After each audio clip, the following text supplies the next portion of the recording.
өсө турган жолдорго чөйүл деп атабыз.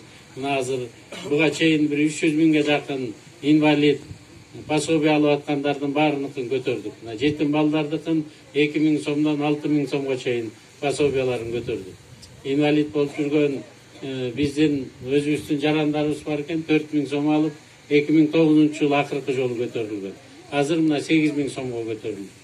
Мугалимдердин эң асы жөн эле техникумду, училищаны бүтүп барган мугалим эле колуна 21 000 сом ала тургандай. Азыр мына жакында указдарды жарыялап, президент элге элдин астында сүйлөп чыгат. Биз болсо Култөрдү ушу марттын ичинде бүтүрүп, апрелден баштап толугу менен бюджетке жана мен айтып аткан акчаларды ала турган болсо, дагы далай өнүгө турган мүмкүнчүлүктөрүбүз пайда болот.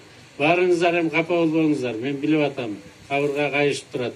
Турмуш деген ушу экен, эмне кылабыз? Эми калган тирүүлөр жөнүндө Алла Тааламдан суранайлы. Баарыбыз биригип алып, бири-бирибизге жардам берели. Өйдө кырсыздан тышкары болуңуздар. Норуз майрамыңыздар келатат. Жаз майрамы экен. Эми ушу жаз дагы жаркырап, мына быйыл кичине жаан чачын көбүрөөк болуп атат. Дыйкандарыбыздын дагы эмгеги талаада кетпей, алар дагы бир мол түшүм алгандай болсун. Аман болуңуздар, бар болуңуздар.